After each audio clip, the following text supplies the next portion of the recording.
Bom, pessoal, boa tarde a todos. Bem-vindos à nossa reunião do mês de março, né, do subprojeto Biologia, do PIBID, né, do FTM, que engloba os núcleos, né, de Iturama e de Uberaba, né.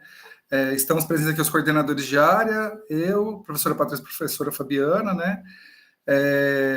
O professor Alberto, ele conhece eu e a Patrícia, acho que era legal você falar um pouquinho sobre você, Fabiana, para ele também te conhecer, e aí depois dar prosseguimento àquilo que a gente conversou hoje de manhã sobre as atividades de março, né?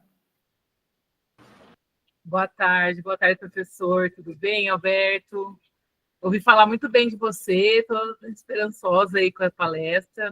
Meu nome é Fabiana, eu dou aula aqui no campus de Iturama, no curso de Ciências Biológicas, apenas para o curso de Ciências Biológicas. Entre as disciplinas que eu dou estão estágio, né, CTSA, legislação profissional. Eu trabalho atualmente com foguetes, construção de foguetes, e a tecnologia aeroespacial, para tentar discutir como a educação aeroespacial pode ser inserida na aprendizagem, né, do ensino médio e do ensino fundamental. Tá? Acho que isso é um pouquinho de mim aí, de uma profissão. Tenho um filho de 4 anos que acabou de chegar da escola, então, gente, daqui a pouquinho talvez tenha alguns barulhos se eu precisar falar. E espero muito de vocês aí para a gente poder contribuir, com certeza. Agradeço os bons comentários e espero ter na expectativa, Fabiana. Prazer.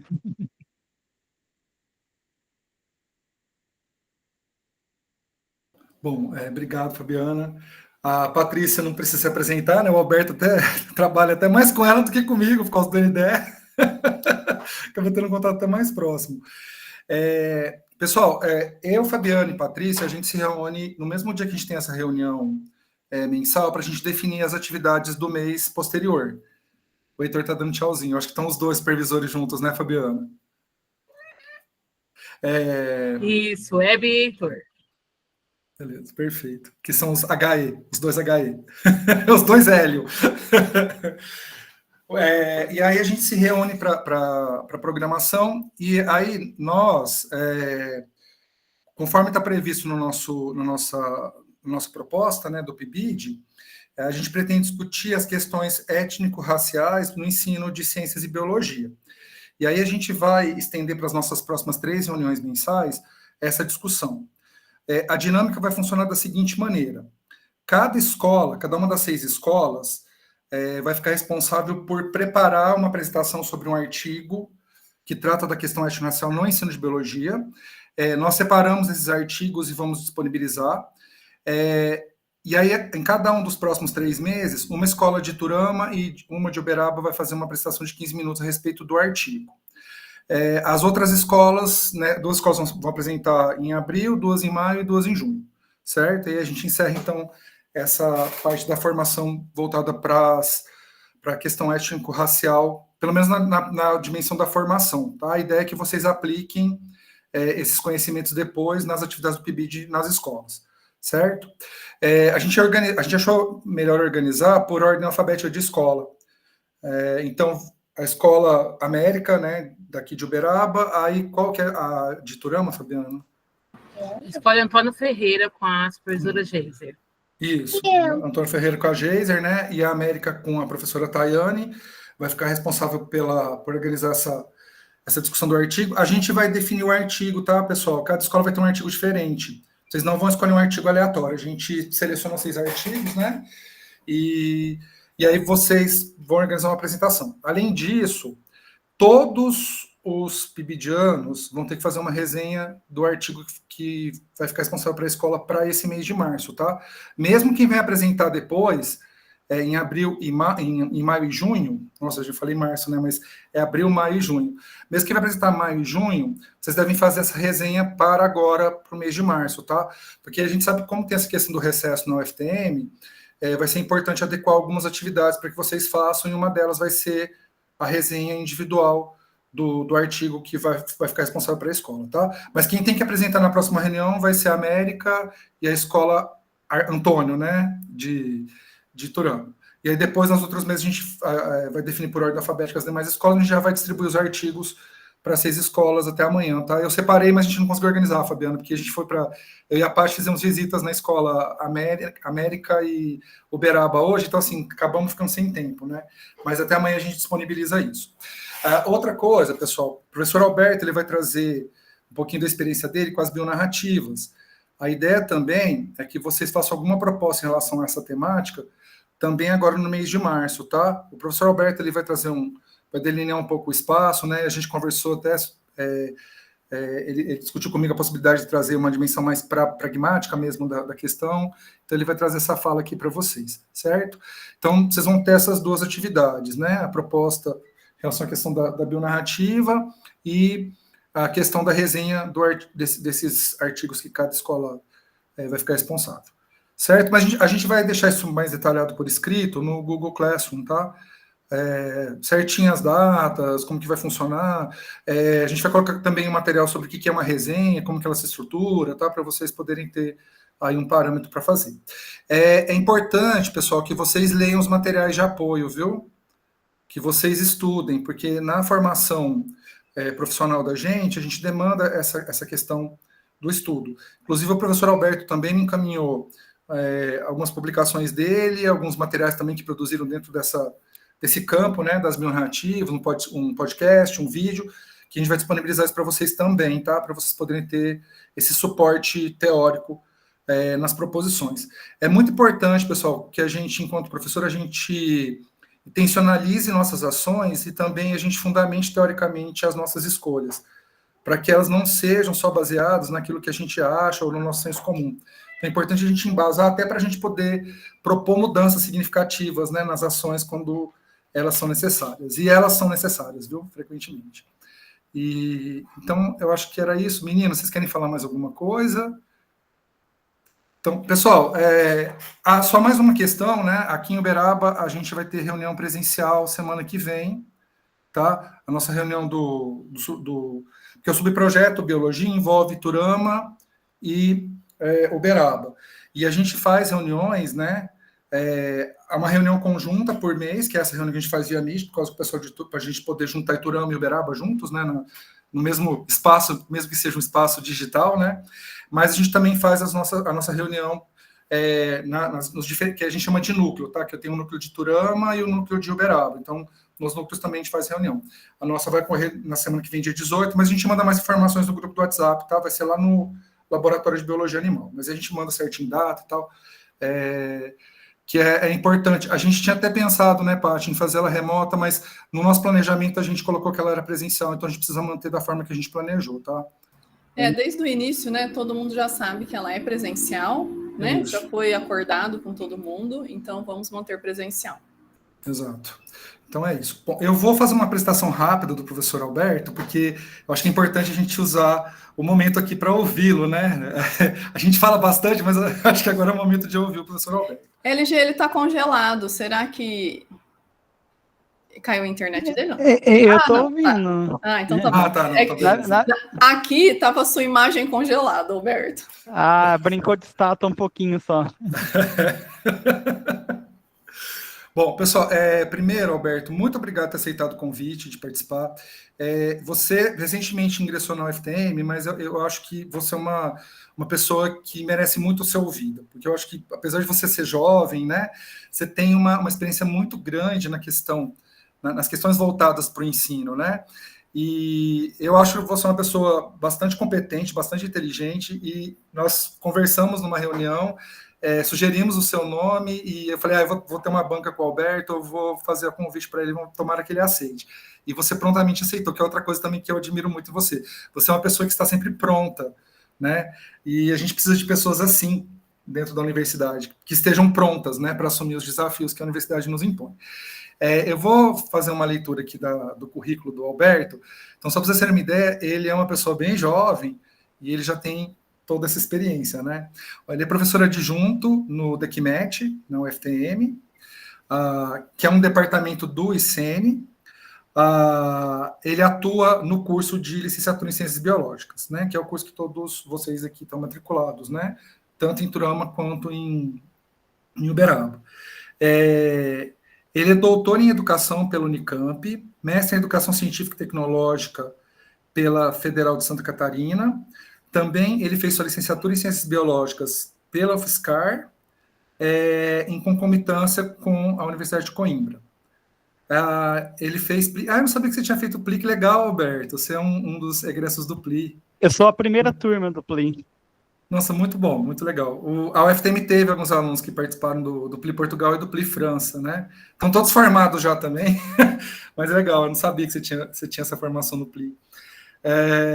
Ele também é licenciado em Pedagogia pela Faculdade de Ibra. Ele é docente permanente atualmente do Programa de Pós-Graduação em Educação e Ciências e Matemática, da UFTM, atuando na linha de pesquisa, cultura, construção do conhecimento e suas interfaces com a educação em ciências e matemática. Também ele tem experiência como professor na educação infantil, no ensino fundamental, no ensino médio e em cursinhos populares pré-vestibular. Eu passo a palavra para você, Alberto. O tempo é seu, fique à vontade. Eu vou só compartilhar aqui os slides. Eu preparei alguns para me apoiar na fala.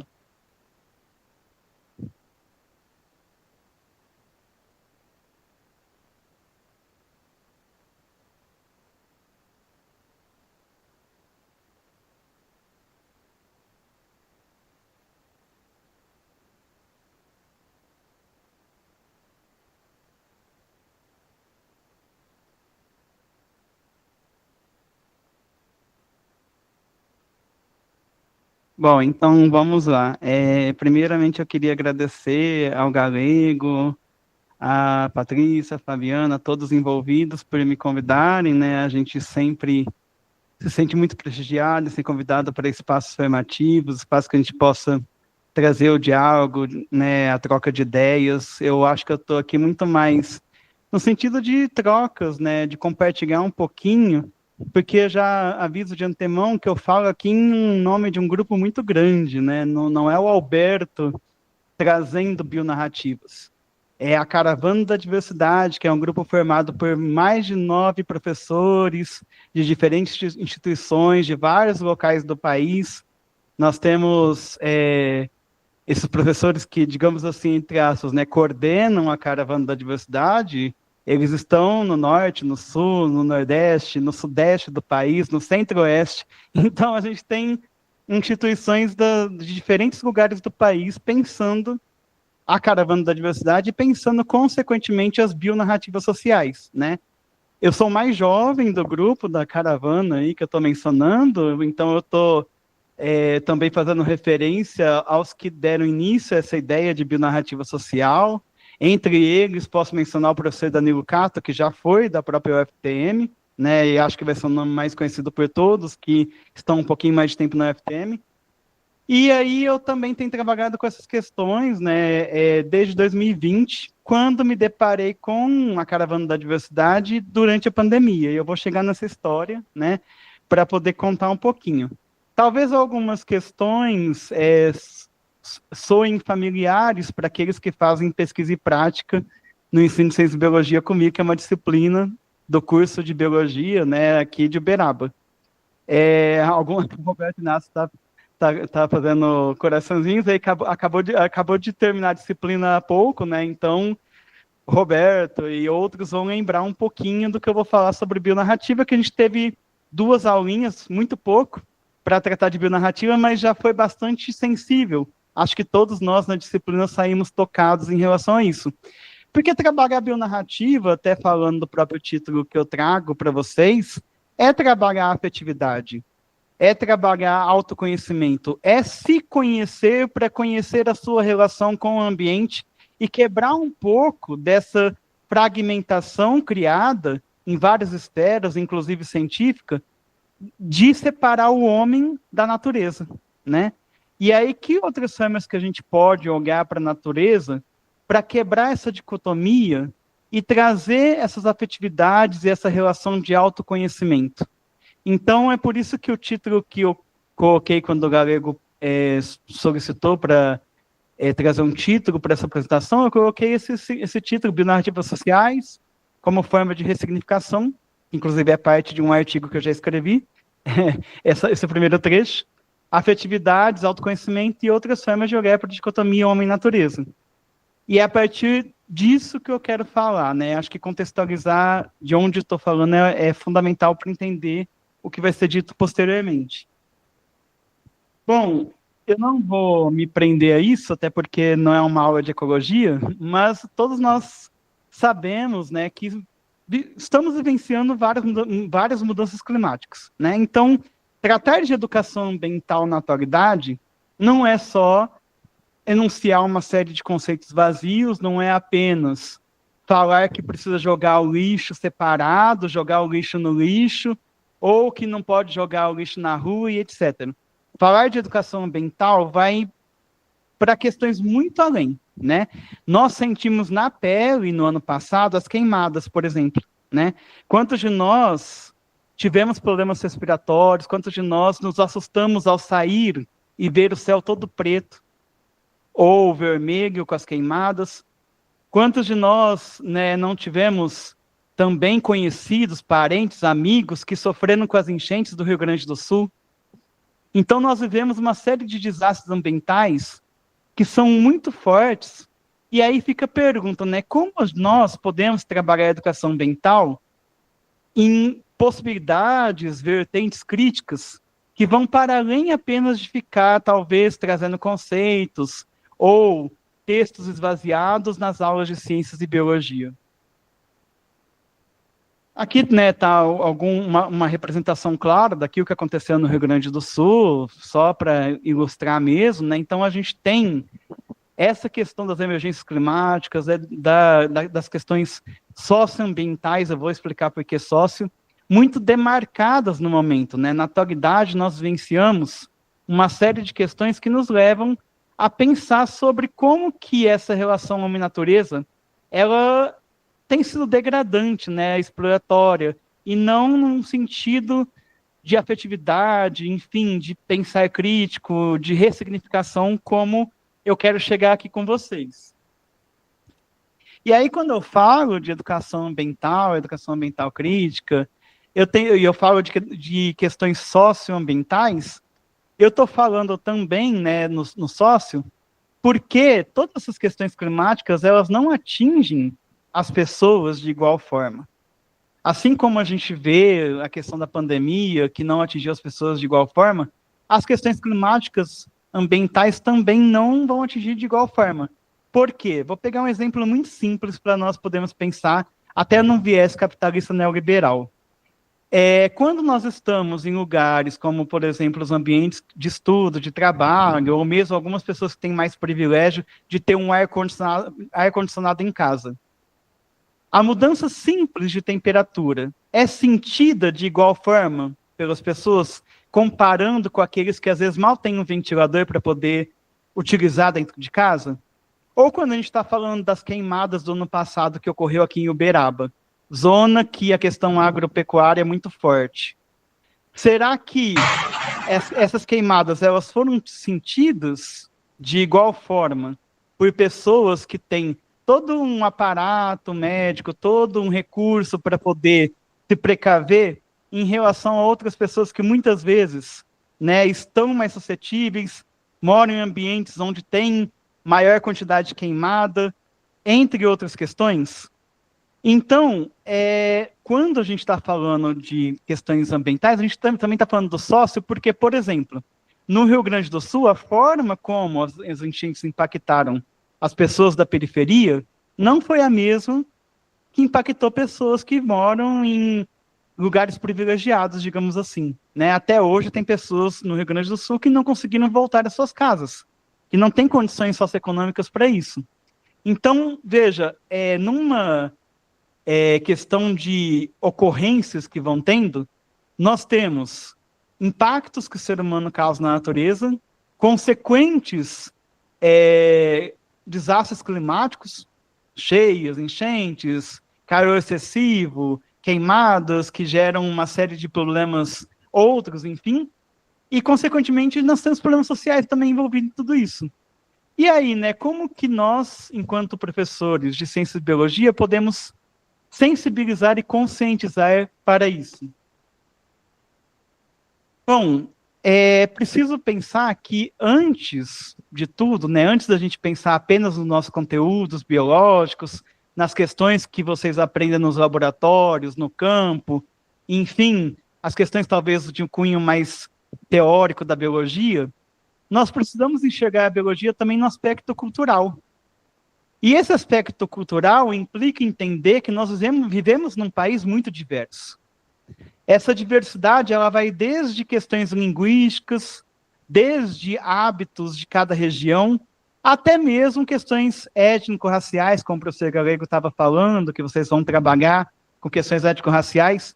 Nós temos uma diversidade étnico-racial gigantesca nesse país, é um país extremamente diverso, e dentro dessa diversidade, são várias culturas que vieram para cá, culturas que foram trazidas no movimento escravagista, né? Culturas que foram dizimadas e que resistiram ainda assim, né? As culturas ameríndias, indígenas, né? Que resistem com uma série de saberes que até hoje são muito fortes, muito presentes na cultura do nosso povo em geral, mas que muitas vezes são desconhecidas, essas raízes.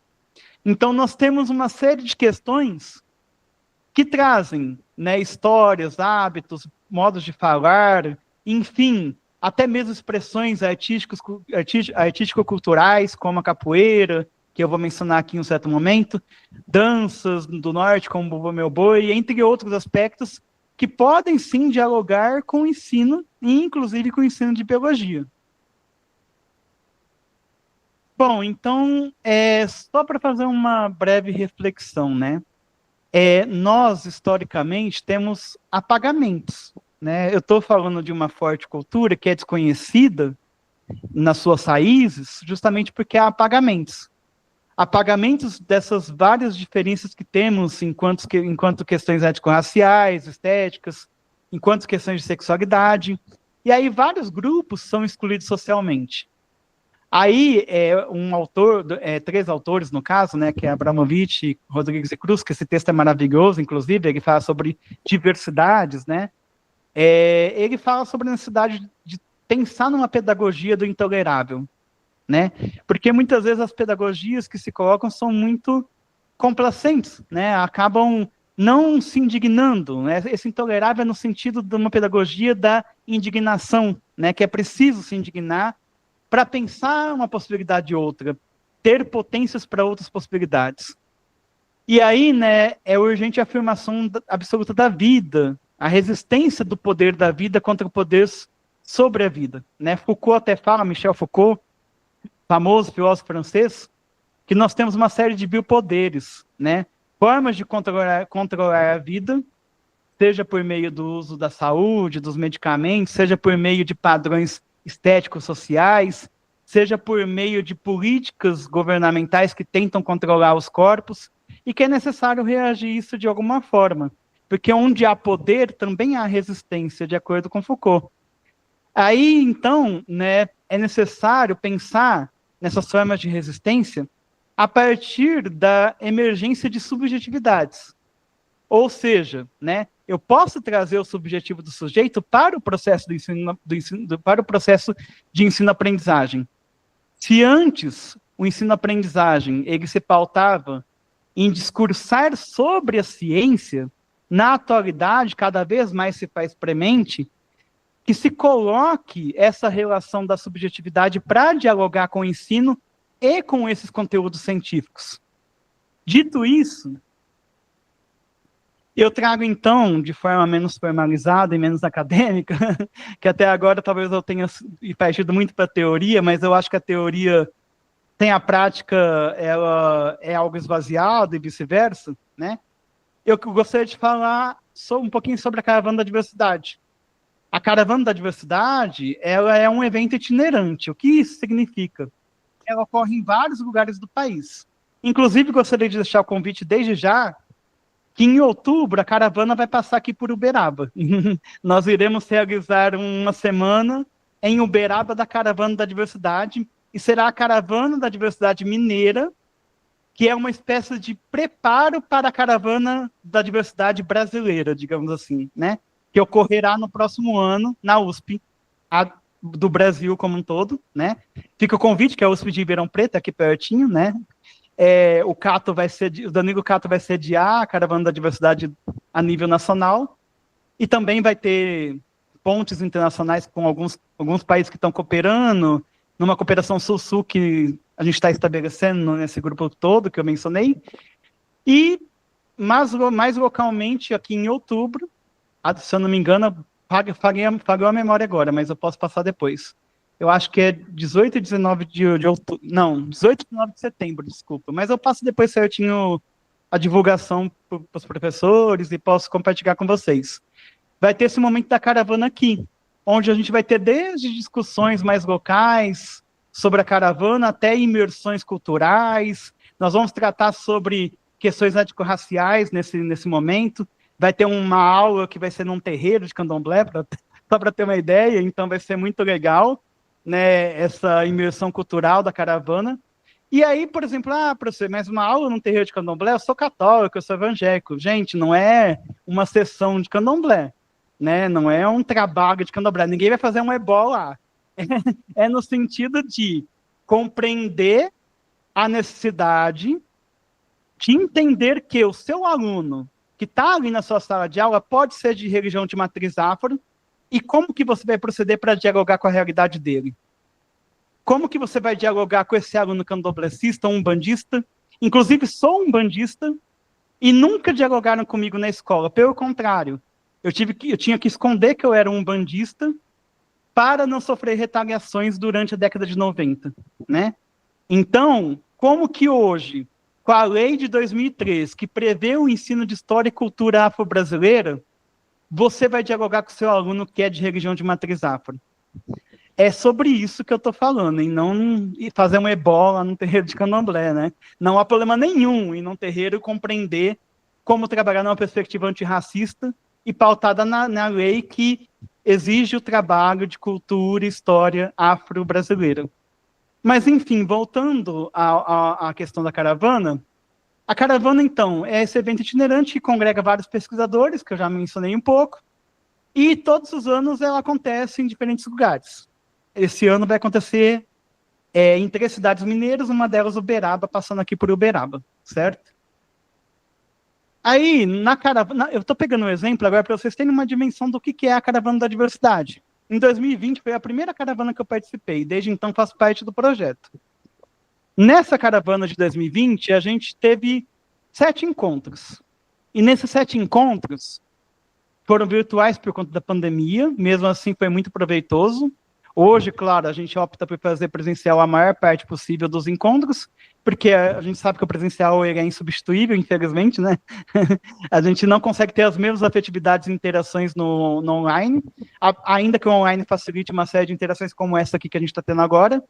Mas na primeira caravana, que era a pandemia, que estava todo mundo em choque, né? Um colapso mundial, que foi social, que foi ambiental, que foi de saúde pública, enfim, a caravana ela se realizou discutindo diferentes temas. Foi discutido sobre o Bumba Meu Boi e o Boi Bumbá, né, que é típico da região norte, capoeira e decolonialidade, eu vou entrar um pouquinho sobre isso no próximo slide, cultivo e uso da erva mate para fazer chimarrão no Rio Grande do Sul, controvérsias científicas sobre o rompimento de barragens em Minas Gerais, Mariana, Brumadinho, como vocês devem conhecer muito bem, né? É uma série de controvérsias e injustiças sociais que até hoje não foram sanadas. Gênero como forma de transcender no ensino de biologia. E relações homem-planta no território ribeirinho amazonense. Então, olha quanta diversidade nós temos na Caravana da Diversidade. Né? Então, tem até o banco de dados, né? O banco de armazenamento dos trabalhos da caravana, que eu quero compartilhar depois com o professor Galego, se ele puder compartilhar com vocês. Lá tem todas as bionas produzidas por essa rede. A gente está com as últimas não atualizadas ainda, mas tem dos anos anteriores todos, né?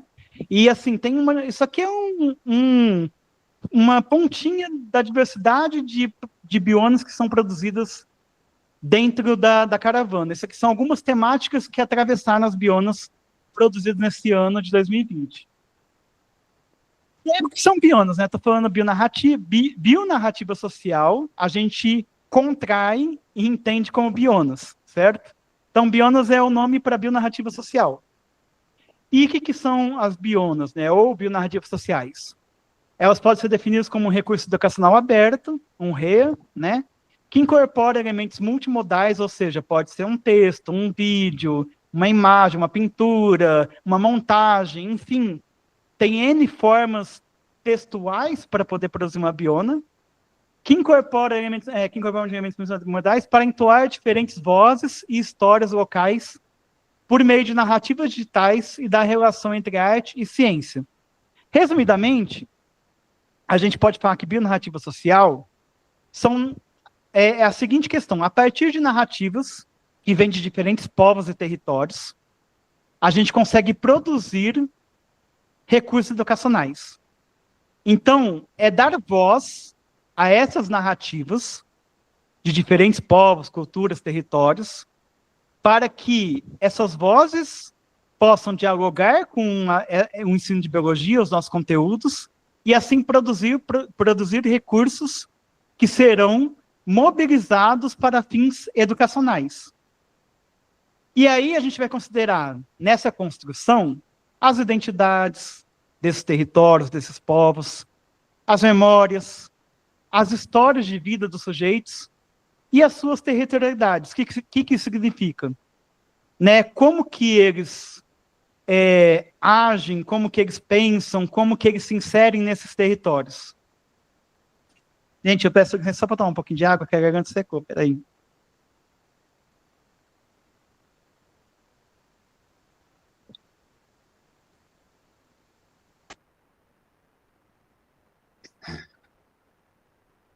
Bom, e aí, desculpa, às vezes eu tenho que fazer uma pausa, que a minha garganta tem secado bastante, que eu tive um quadro de inflamação das vias aéreas recente, aí eu tô ainda em recuperação, mas tá tudo bem, fiquem tranquilos. E aí, como que a gente pensa, então, pensando no exemplo da capoeira, né? Como que eu posso pensar na capoeira nessa relação com a ciência, por exemplo, né? Quando eu penso em produzir bionarrativas, eu não estou querendo trazer só a capoeira como uma expressão cultural, nossa, que bonito, vou demarcar aqui para falar que estou sendo antirracista. Não é esse o objetivo, né? Eu estou pensando como se eu estivesse dando a negativa. Eu não sou capoeirista, né? Mas a negativa é um movimento em que você vai fazer a esquiva do golpe do adversário justamente para poder contra-atacar.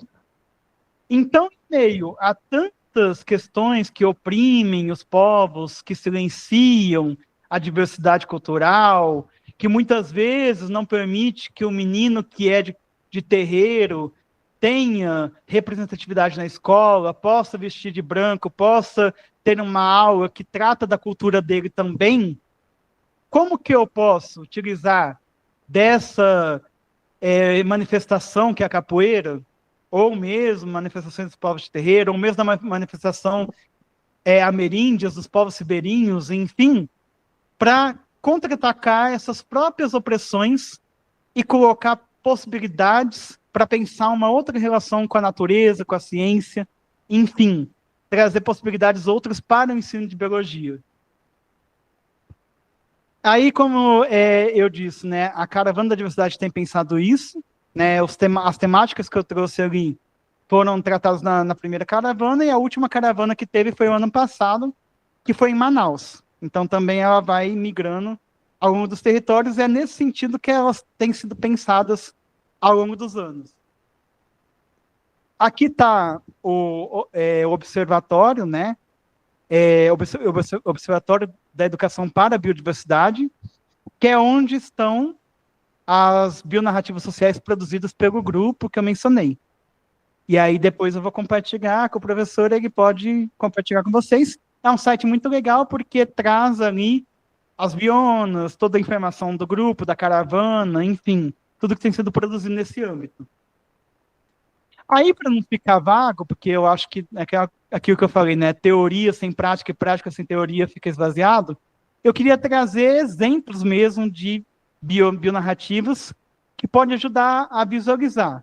tem um livro do professor Danilo Cato que traz ali bionas para a formação de professores de biologia, que eu acho que ele é muito rico, né? E aí ele também pode trazer ótimas ideias sobre essa produção de bionarrativas.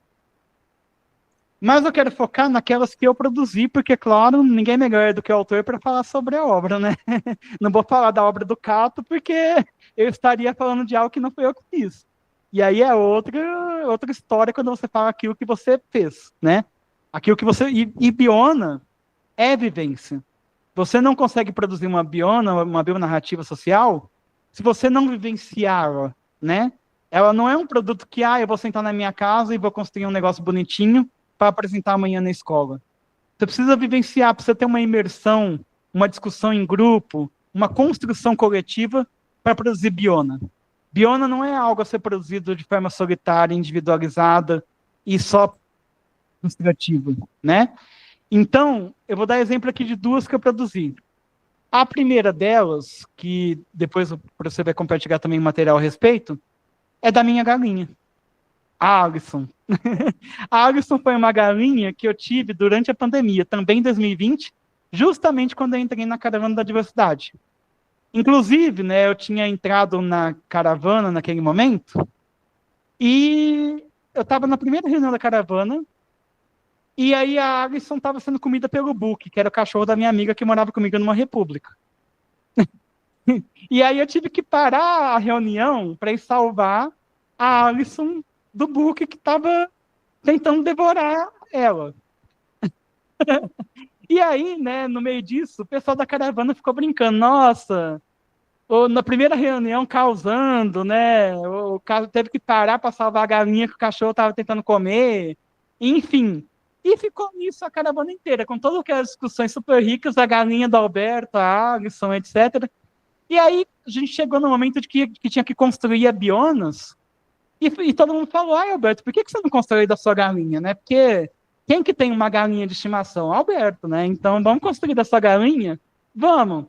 E aí eu comecei a pensar, né? Tinha uma professora, que inclusive é maravilhosa, a professora Alice Pagan, que é uma professora trans, e ela colocou, olha, vamos trabalhar questões de diversidade sexual e de gênero. E que tal se a gente unir a ideia da galinha com a questão da família margarina? Já ouviram falar de família margarina? Lá na década de 90, havia uma série de comerciais da família perfeita, branca, hétero, cis, né? Uma família de classe média, toda conservadora, né? Parece que eu estou descrevendo 2025, mas assim... Mas isso estava na propaganda de margarina, não na política naquela época, né? Não, também estava na política, desculpa, mas enfim, vamos evitar polêmica. E aí tinha muitos comerciais da família margarina. E essa família perfeita era um modelo de família, assim como até hoje tem alguns que defendem modelos de família, né? Quando na verdade uma família diversa. Pode ser desde você com seu gato até uma família imensa com vários seres humanos e bichos juntos, e plantas, e enfim. Mas há uma concepção ideológica em disputa conservadora que quer colocar modelos de família.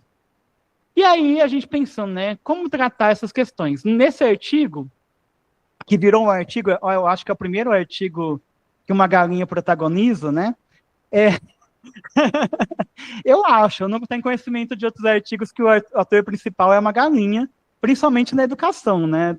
Talvez no estudo lá agrário deve ter algum, na agropecuária e tal, mas na educação eu não tenho muita notícia, não.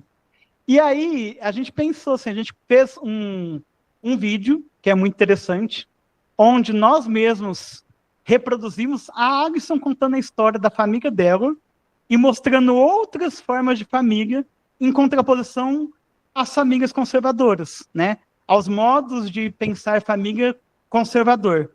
Então, a gente trabalha desde questões de gênero, sexualidade, até mesmo questões do âmbito da biologia, né? Essa interação homem-natureza que quebra paradigmas, altera ali na figura de uma galinha, não uma relação de dominação, mas uma relação de complementariedade, né? A Alisson, na história, e também naquele momento da minha vida, ela não era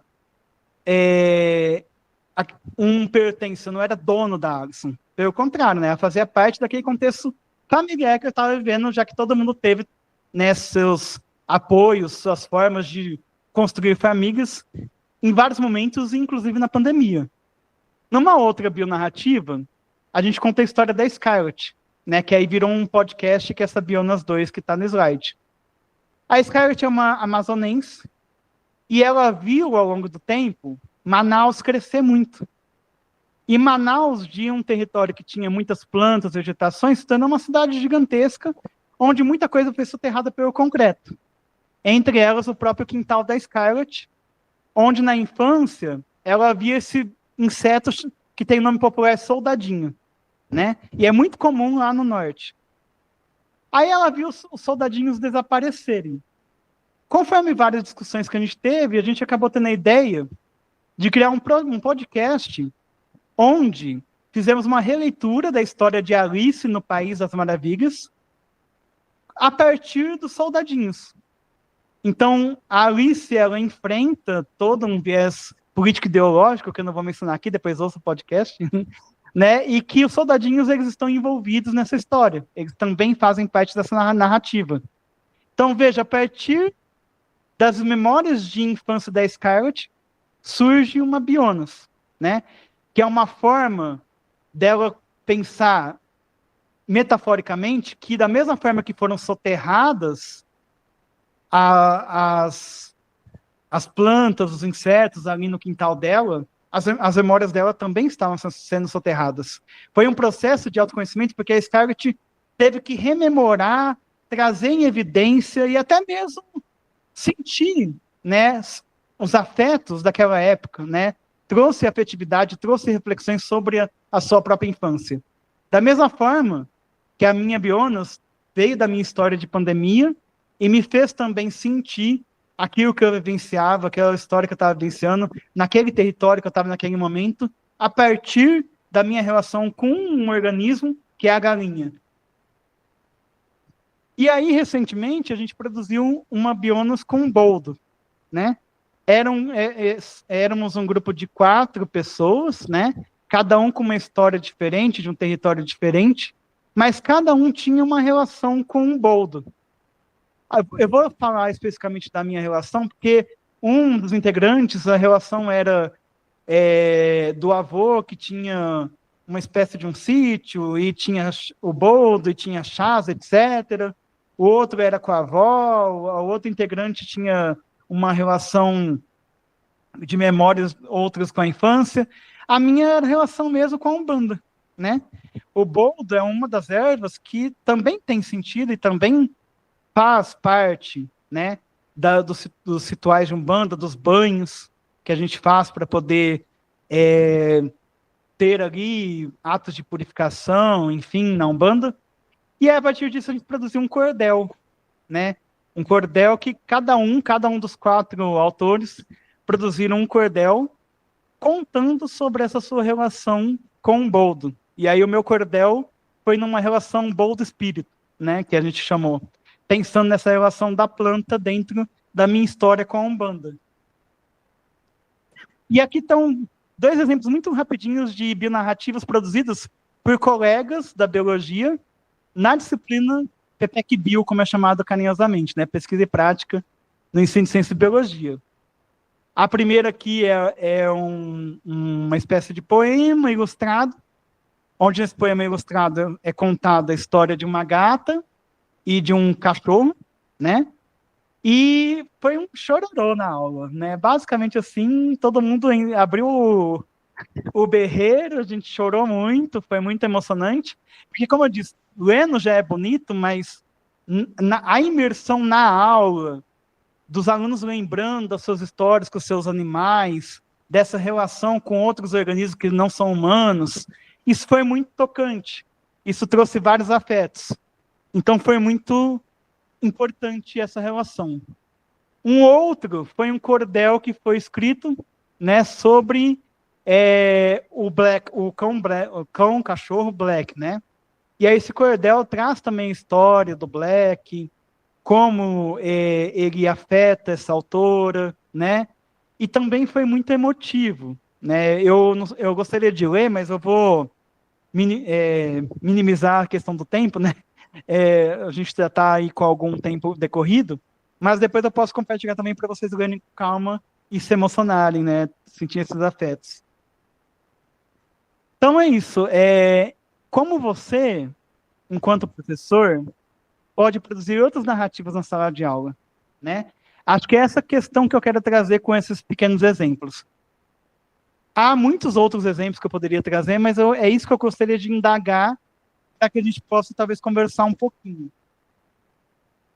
E aí, a intenção de tudo isso é justamente quebrar essa relação.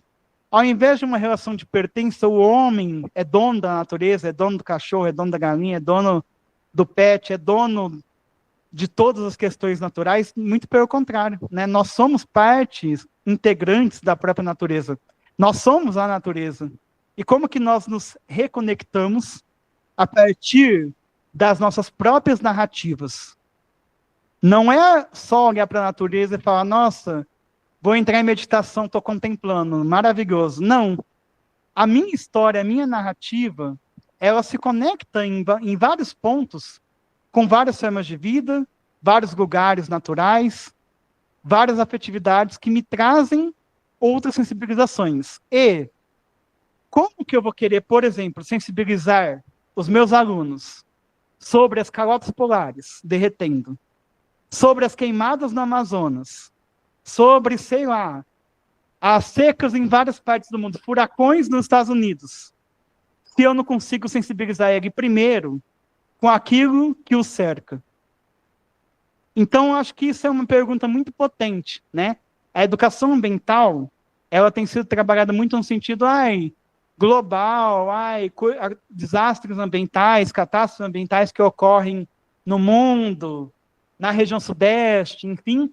Mas e a relação do menino, da menina, que está ali em sala de aula, com aquilo que está do lado dele? Se ele não for afetado pela sua própria história, como ele vai criar afetividades com coisas que vão tão além? Aí, só para concluir, né, então a gente precisa desse entendimento de si para criar relações menos antropocêntricas, né? Ao me relacionar com a natureza, eu construo representações sobre quem sou e como ser humano, né? Ensinar sobre a natureza, partindo do autoconhecimento e também do etnoconhecimento, né? São várias culturas, vários povos, pode ser muito mais profundo e efetivo para o aprendizado do aluno. Se o currículo propusesse um conhecimento crítico e reflexivo do indivíduo com seu grupo social na interação com o mundo natural, caminhando para o diálogo com um pensamento biocêntrico da ciência, não teríamos mais efetividade do aprendizado? Então, a gente pode olhar para essas dissidências, singularidades, e abrir mais de seus pensamentos que vão além de práticas regulatórias, né? Que somos submetidos desde quando nascemos. Nós somos submetidos a formas de ser humano, né? A formas de nos portarmos no mundo, formas de vestir, de falar, de pensar. E como que a gente pode quebrar com esses paradigmas, com essas formas de nos moldar enquanto seres e criar essas outras relações de afetividade e autoconhecimento? Aqui estão algumas referências, pessoal, e eu gostaria de novamente reiterar meu muito obrigado por me ouvir. Desculpa se me alonguei um pouquinho. E é isso. Eu acho que é isso um pouquinho que eu queria compartilhar. Tentei, às vezes, ser um pouquinho humorado nas falas. Também peço desculpa por desviar da formalidade, mas quando fala de bionarrativas, a gente precisa soltar um pouquinho as emoções, ainda que eu tenha tentado colocar um aspecto um pouco mais formal. Obrigado. Roberto, foi maravilhoso, tá? Inclusive, se não for problema, para a gente compartilhar também essa apresentação sua para os alunos, que eu acho que seria interessante ler esses textos com mais calma, né? E também ter acesso a essas referências que você cita aí. Se não tiver nenhum problema, tá? Compartilhar com eles. Aí, se não for problema, depois você me manda que a gente coloca tudo dentro da pasta, né? E eu acho que tem pessoas. A Erika acho que quer fazer alguma pergunta. Vamos abrir para perguntas, né? Mas a fala foi, acho que, no tamanho correto, viu, Alberto? Pode ficar tranquilo que foi maravilhoso. Érica, pode perguntar.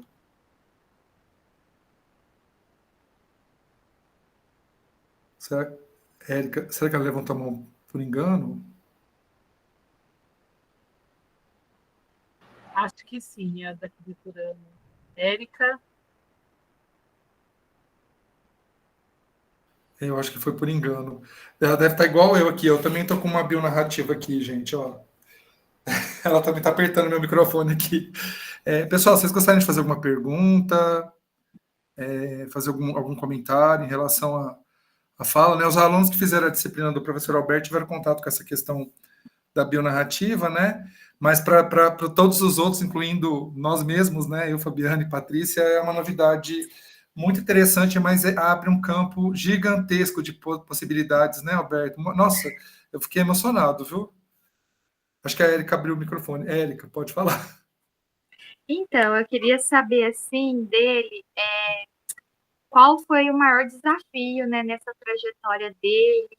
Eu queria que ele falasse, assim, se ele sofreu muito, se ele sofreu algum tipo de preconceito. Eu gostaria que ele falasse um pouquinho.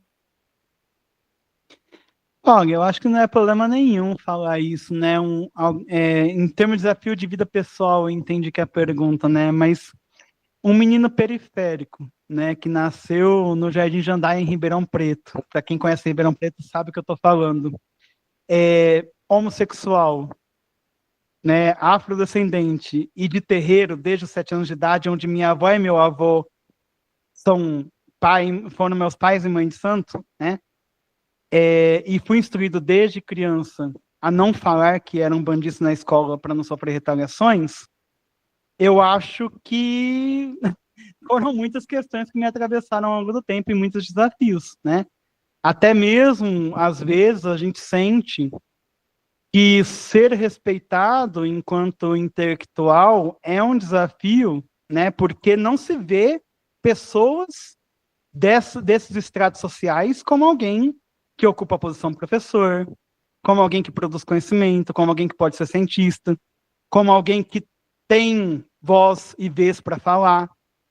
Então, digo que muitas vezes a minha própria existência na academia é um ato de resistência, né? Eu tinha tudo para dar errado, tive muitos dos meus que já nem aqui estão mais da época da infância, e prefiro não comentar pormenores que são, né, sensíveis, mas felizmente, acho que muito também devido à minha fé, né? Eu acho que a Umbanda tem muito a ver com isso, porque a Umbanda e família para mim se misturam. Meus avós eram meus pais de santo, né? Então, a congregação de afetividades era também um ato de fé. E aí, isso tudo trouxe resistência, né? Resistência que lembra muito dos próprios povos que deram origem a esse país. No sentido de que muitos que tiveram que cultuar as suas crenças e que foram escravizados e trazidos para cá, cultuavam escondidos. Nos fundos de quintal, nos fundos de estaleiros, né? Em meio a clareiras na mata, escondidos, renegados, e até hoje, em Uberaba tem 400 terreiros. Quantos são na frente da casa? São terreiros de frente, terreiros que são escancaradamente abertos. A maioria é no fundo das casas até hoje, né? Isso é uma estrutura que parece uma estrutura só da casa, né? Uma estrutura só de construção civil, mas não é, é histórico. Enquanto você vê com todo respeito máximo as igrejas, mas você vê igrejas monumentais, escancaradas em grandes praças, você vê os terreiros no fundo dos quintais até hoje. Então, é dessa realidade que eu vim, né? E essa é a realidade que muitos alunos de vocês também vêm. E aí vocês têm, por mais que sejam católicos, evangélicos, budistas ou até ateus, como que vocês vão acolher esses alunos? Tratar de bionarrativa não é tratar só da narrativa pela narrativa, ou de, vou trazer uma coisinha nova para o ensino de biologia.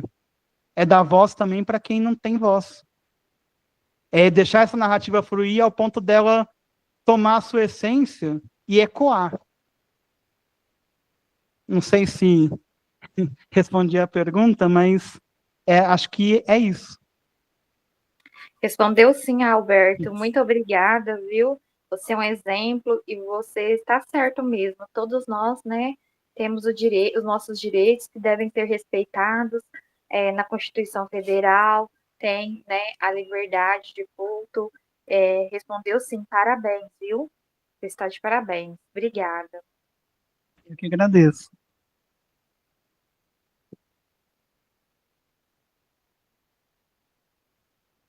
Alberto, tem uma pergunta bem pragmática para você.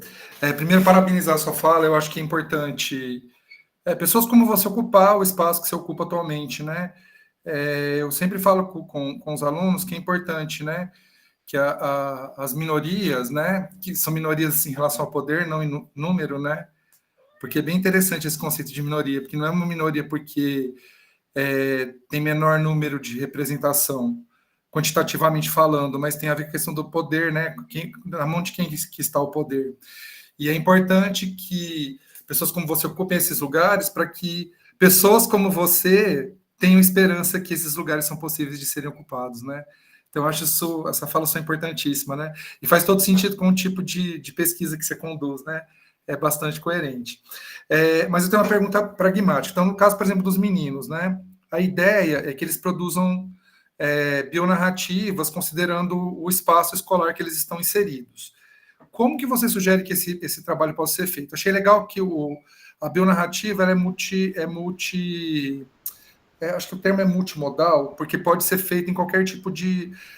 não precisa ser texto escrito, né? Pode ser vídeo, pode ser foto, pode ser desenho, né? Então, eles podem produzir isso utilizando diferentes recursos e linguagens, né? Como que você sugere que esse trabalho poderia ser feito, considerando a territorialidade da escola, das escolas, Então, no caso, né? primeiro que assim, a bionarrativa ela não se constrói pelo interesse do pesquisador, digamos assim, ou do professor. Ela parte de quem narra, né? Então, primeiro precisa conhecer a narrativa dos educandos, né? A partir do conhecimento da narrativa dos educandos, a gente consegue ir compreendendo e, digamos assim, capturando as possibilidades de produzir essa bionarrativa. Então, quais são as narrativas desses territórios? O que essa comunidade vivencia? O que atravessa as histórias deles, as origens deles, para que seja feito um diálogo de alguma forma com o ensino de biologia. Então a gente não vai tentar encaixar à força a narrativa deles dentro do conteúdo que a gente quer trabalhar. A gente vai dar voz para a narrativa para que ela possa depois trazer essa emergência dos nossos conteúdos. Entende? Precisa conhecer, então, primeiro precisa conhecer quem narra e o que narra, para depois construir a bionarrativa. Entendi. Então seria interessante eles conversarem com os alunos da escola, né, ver o que eles teriam para falar, né? Eu não sei, porque estou pensando numa questão, porque eu entendi essa questão de ouvir as vozes, né, que compõem essa comunidade. Mas, assim, pensando, me ajuda para ver se não estou forçando a barra, tá, Alberto? Porque para mim é uma questão bem nova, né? Então, por exemplo, se por acaso os meninos propuserem uma temática para eles contarem história, e a partir das histórias contadas, usando essa temática, seria possível eles construírem bionarrativas a partir disso? Porque aí eu fico pensando se teria como, a gente não pode forçar, mas teria que ter pelo menos algum motivo, né? Estou pensando aqui, não sei se isso é possível dentro do escopo teórico da bionarrativa. Você ajuda a gente nisso aí? Vou dar um exemplo. Se assim, com observações gerais, percebeu-se que a turma tem uma questão muito relacionada à afetividade com pets, por exemplo, que é uma questão que eu trouxe bastante aqui nos slides. Aí vamos trabalhar, então, fauna urbana, temática fauna urbana. Pode-se sim pensar em algumas atividades para abordar e introduzir a temática fauna urbana e incentivar que essas narrativas comecem a ser construídas. E a partir da emergência dessas narrativas, produzir os materiais, né? Nessa condução, produzir essas bionarrativas sociais. Entendi agora, Alberto. Então é importante quando a gente então escuta a voz da comunidade, na verdade, entender os anseios que ela tem, e a partir disso a partir desses anseios, tentar adequar aos conhecimentos que a gente quer, né, desenvolver, é isso? Sim, por exemplo, eu já tive turmas que, nossa, a maioria era de terreiro. Então, que atividades que eu posso fazer para incentivar que venham essas narrativas sobre os terreiros, né? E a partir disso, como que eu posso dialogar com a biologia, que pode ser de N formas, as plantas que se usam no terreiro, a relação dos terreiros com a natureza, Oxum é os rios, Oxóssi é as matas, Xangô está nas pedreiras. Como que eu posso, a partir daquilo que eu percebo que é muito emergente naqueles territórios, eu posso trazer ali elementos que vão trazer essas narrativas à tona e aí construir essa relação com a biologia, com o ensino de biologia, para produzir essas bionas. Muito bom. Gostei, viu, Alberto? Acho que o Roosevelt, acho que ele quer falar alguma coisa, que ele levantou a mão. Não, era isso mesmo que você tinha colocado. Primeiro, né, parabenizar aí o professor Alberto, né?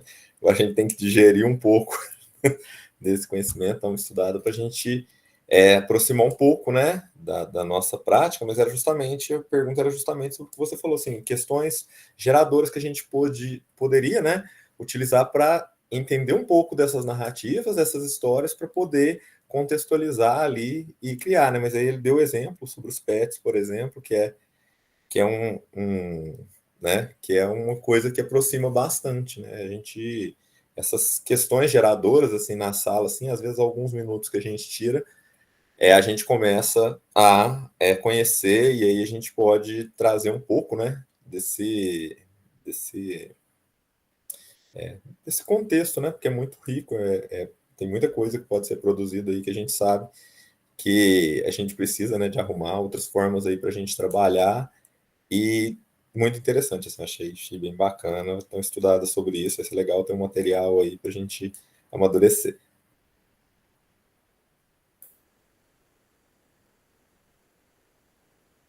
Bom, pessoal, mais alguém gostaria de fazer alguma pergunta? Alguma consideração? Eu posso falar? Bem, primeiro, agradeço demais, Alberto. Que lindo, lindo. Eu, assim, fiquei emocionada porque, dentro da educação, a gente tenta copiar, né, aí, entre aspas, o ensino, a pesquisa técnica, né, usando, às vezes, metodologia, usando, né, tentando... E é impossível fazer isso, né? Na educação a gente não consegue fazer isso. É uma riqueza tão maravilhosa que a gente tem dentro da educação, que eu falo assim, poxa, né, precisamos usar mais isso. Foi tão fantástico ouvir essa possibilidade das bionarrativas, saber que, na verdade, compreender como a gente fazer as nossas próprias histórias inseridas dentro desse contexto de aprendizado e também de ensino para outras pessoas. Quando você vai lá e coloca as suas palavras, contando um pouco da sua história e relacionando ela com esse contexto da natureza, a gente está ensinando outras pessoas a olhar para essa natureza, não separando ela de nós. Eu lembro, assim, desde a minha graduação, isso me incomoda demais, né? E essa separação homem-natureza, e sempre procurei muito nas minhas leituras e retirando esse muro que a gente construiu, né? Esse concreto que a gente jogou por cima da natureza. E aí eu venho construir a minha vida dentro disso também, com cada vez menos concreto. Aqui em casa, às vezes, eu tirei os concretos, estou tirando aos poucos, né, o concreto que eu comprei essa casa já feita, então vou tirando o concreto aos poucos para deixar essa natureza chegar mais perto de nós, aqui, né, da minha família. E o quanto é lindo ouvir isso, né, de que a gente pode ensinar isso através de narrativas, Roberto. Muito obrigada. Muito obrigada por ter vindo aqui fazer isso. Muito obrigada, LG, Patrícia, por ter pensado nisso. Foi ótimo. Quero, na verdade, entender mais, compreender mais. Queria muito que essa caravana viesse para Iturama. Quem sabe numa próxima edição a gente possa aceitar o convite, vai ser ótimo.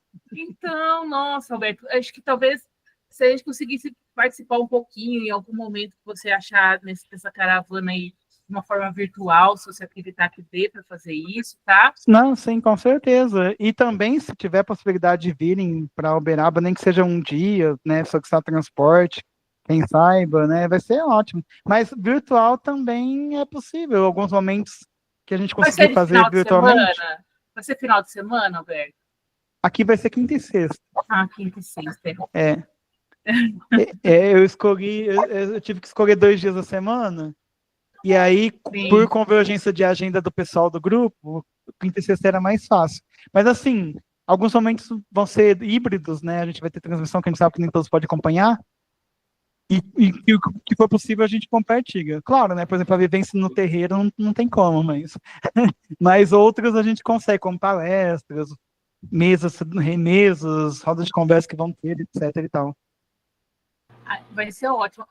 Depois compartilha comigo, que aí eu organizo aqui como se fosse uma parte do evento, a gente coloca aqui para o pessoal participar, né? De repente incentivar os alunos na noite, ou os professores oferecerem isso também como parte da disciplina.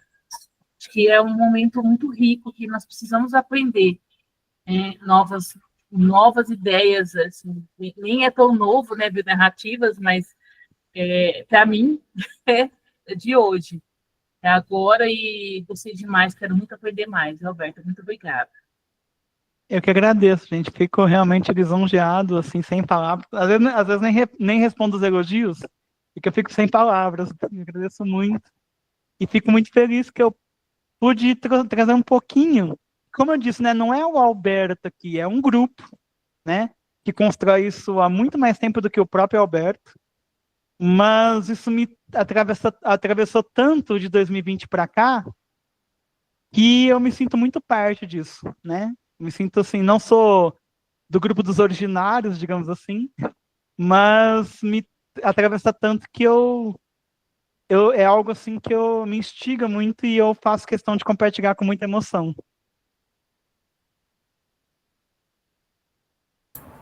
Alberto, obrigada. Eu e o LG já sabia que ia ser sucesso, né? Mas assim, para mim o assunto foi totalmente novo. E eu não quero falar muito porque eu fiquei pensando em algumas bionarrativas que eu poderia produzir a partir de uma experiência minha e já até me emocionei aqui com algumas questões. Então, nem vou falar muito, eu só quero agradecer, eu coloquei no chat que eu amei, tá? E depois, quem sabe, Alberto, a gente pode sentar e conversar. Eu acho que eu ia gostar de conversar e trocar ideia com você e, quem sabe, produzir essas bionarrativas, tá? Ah, sem dúvida. Quem sabe a gente pode marcar uma oficina mesmo de produção de bionarrativa. Mas aí eu acho que vale mais para o encontro presencial. Online dá para fazer, mas não é a mesma coisa. Mas presencial, é isso, sim.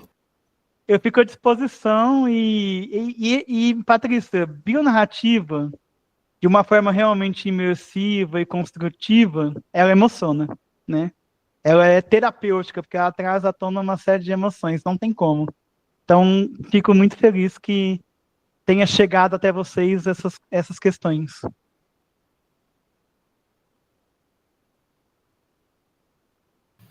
Bom, pessoal, acho que o olho enche d'água, né, Paty? Não tem como, né? Porque eu fiquei pensando em um monte de coisa aqui. Pessoal, eu acho que a gente pode encerrar, né? Que a gente pode chorar com a câmera fechada, pelo menos. Roberto, gratidão demais você ter aceitado. Eu acho que a gente pode realmente articular uma oficina presencial, né? Pelo menos aqui em Uberaba. Ou talvez, Fabiana, quando tiver aquele evento no final do ano que Iturama vem, de repente a gente podia fazer uma oficina usando todo mundo presencial, né, Alberto? Que é no final do ano. A gente vai fazer um evento conjunto. A previsão é que seja em novembro.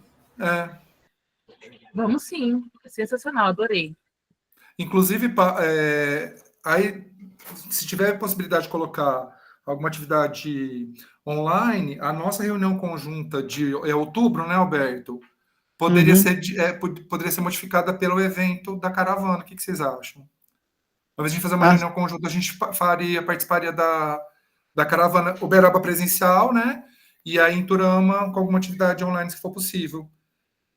Será um prazer. Inclusive, eu gostaria de contar com o apoio da Patrícia e do Galego para liberar o pessoal na quinta-feira do curso para eles poderem participar. Então, é uma coisa que eu vou pedir, até nem sei quem vai dar aula no segundo semestre da quinta-feira, mas eu... Pode contar com a gente, viu? Eu gostaria de contar com esse apoio, porque a caravana é uma coisa muito especial, gente. Então, se pudesse envolver todos os alunos do curso, eu ficaria imensamente feliz, sabe? Olha... Feito com bastante antecedência, só um momentinho, desculpa, Patrícia. Feito com bastante antecedência, eu consigo pedir a liberação dos pibidianos para participar do evento à noite, né, que é o horário de aula deles, para os professores, que eles estariam participando de uma atividade institucional. E a gente pode colocar como atividade obrigatória do PIBID, inclusive. A gente muda a nossa reunião, né, do subprojeto, em vez de fazer uma reunião, essa reunião a gente faz, que aí a gente coloca no cronograma. Aí na nossa próxima reunião, a gente já pensa essa questão. Vou pegar certinho a data e a gente viabiliza. E, Alberto, com certeza, se tiver aula comigo na quinta-feira, eles já estão liberados por antecedência. A gente não sabe ainda, né? A gente vai estar na quinta-feira, porque o semestre agora vai terminar. Termina em agosto, no né, Paulo? outro, é verdade. É o segundo semestre, não tem... Assim, a gente está prevendo... Se o horário se mantiver, Alberto, aí eu tô na quinta também, a parte também tá. Aí dá. Perfeito. Nossa, que lindo! O menino da Fabiana! Que lindo! Nunca tinha visto. Bom, ele quer falar alguma coisa, Fabiana? Ele sempre quer, gente, mas é melhor não. Tudo bem. Bom, pessoal, acho que a gente pode então encerrar, porque o pessoal já tem os compromissos aí. E é isso, Alberto. Muito obrigado mesmo. E agradeço demais. Se for possível compartilhar a apresentação sua com a gente tranquilo, se não for possível também, pode ficar tranquilo, que dá tudo certo.